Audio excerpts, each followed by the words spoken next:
Thank you. You're welcome, Judge. Parties have been sworn in. You may be seated. Ladies, have a seat, please. Ms. Bowers, you and the defendant went into a business venture, a cafe. According to your complaint, each of you put in an initial investment of $2,500. The partnership didn't work out. You wanted your initial investment back of $2,500 and claim initially the defendant said she would give it back to you. The defendant does not deny these facts. These are stipulated facts. So far, is that correct? Could somebody answer me out loud? Yes, ma'am. Yes. Good. Ms. Woolsey's defense is that she initially agreed to give you back the $2,500, but after she went through the books and records, she found that because of what she perceived to be your actions, or the business's actions, she found that she was actually in the hole for over $6,000, so she determined at that point that you weren't getting your $2,500 back.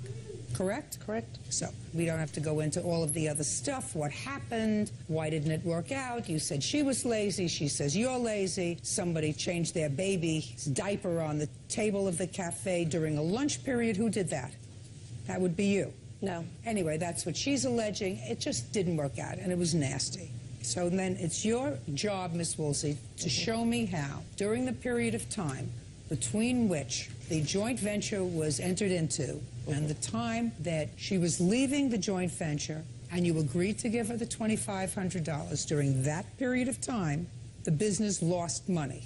Well, basically, I was in charge of operations, which was handling the overall appearance of the cafe, the artist, everything involved as far as mood, people, customers. Dana was in charge of the financials. So far, is that correct? Yes, ma'am. During what period of time we're talking about?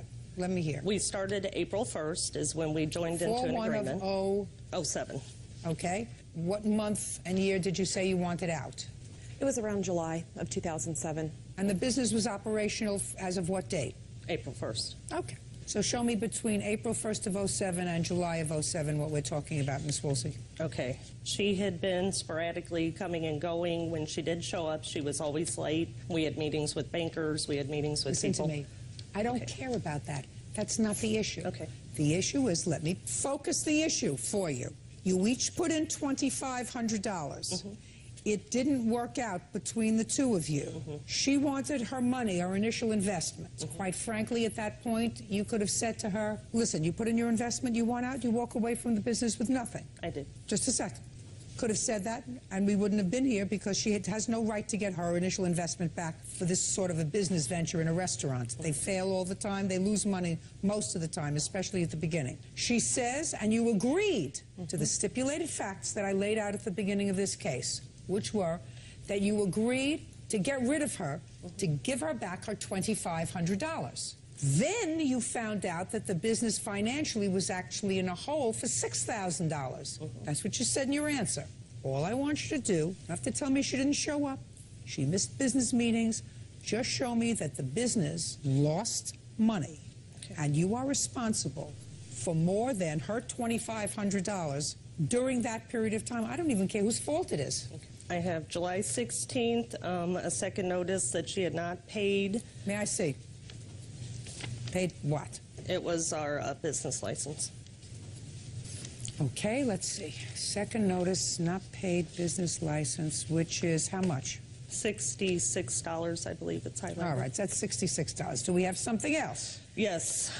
We had entered into an agreement at the bank for a bank note. Well, when Dana disappeared, it incurred interest daily. The interest was $969.56. Can I see it, please?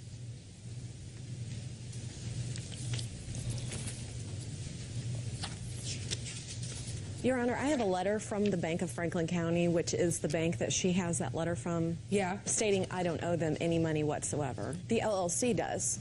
So what difference does that make? It says interest to September 18th, $969.56. That's what it says. You may not. The LLC does. That's your business. That's the business that the two of you went into.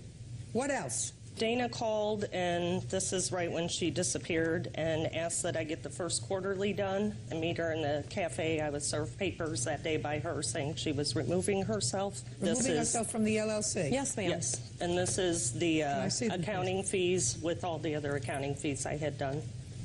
She remained on the ownership until March of this year. Because she wouldn't get refused to removed. give me documents so that I could get off of the LLC. True. Well, why do you think, madam, that you're entitled to any money back? Because I am no longer a member of the LLC, Who and cares? I have a paper from her attorney stating she is willing and able to pay me the money. Well, show me. No. Show me. Nope. I have one dated August 27th that says she's willing to buy me out for the $2,500. I have one dated September 5th. I accepted the $2,500 payment, and then I have one for September 28th. Ms. Woolsey is willing and able to pay me, Dana Bowers, the sum of $2,500 by and no earlier than April 2nd of 2008. I'd like to see it, please. Where is the letter from your attorney accepting this? It's the second one. Okay, great. Okay, so there was an offer and an acceptance. Yes, ma'am. Absolutely. Dana Bauer says former business partner Manuela Woolsey owes for the return of her investment in a cafe. Dana says the business lost money and she owes nothing. All right. There was an offer by your attorney and an acceptance by her attorney. Ms. Mandel is willing to buy out Ms. Bauer's interest in the Artist Cafe for $2,500. That was on August 27th. On September 5th, this is from the law office, to resolve the issues, my client will accept the $2,500 payment from your client. That's an offer and an acceptance. That's a contract. Ms. Dana Bowers was supposed to return many items, which I still have not received. Like what? Checkbooks. Where are the checkbooks? I have them with me, actually. And I told her I would... Oh, that's the second thing that you were supposed to have returned September 5th. I told her I would return those items once I received my money. Well, your $2,500 payment is contingent upon you have no credit cards and no equipment. Is that correct? Correct. Have you signed the non-compete clause? She never provided it. Okay. Well, that's easy enough for you to draw up. Are you still involved with this cafe? Yes, I am. You running it on a full-time basis? Yes, I am. Any part of it, any day of the week running a profit? No, not right this moment. You think it will? Yes, if Think we the- can have Think the no business is good? harassment. Good. I also asked for my attorney's fees to be paid That's for denied. within that. Did you pay your attorney? Yes, ma'am, I did. Well, you should. You go into a business, you're lucky you're getting your money out. She's not making any money. It's her fault. Well, maybe. I don't know if it is or whether it isn't. All I can tell you is that, when you go into a business, you need two people working really hard full-time. Anyway, judgment for the plaintiff contingent upon signing the non-compete clause and contingent upon the return within 2 days of all of the books, checkbooks, and records. And your $2,500 is going to be held until all of that is done. Thank you. That's all. Parties are excused. You may step out. And now the next case.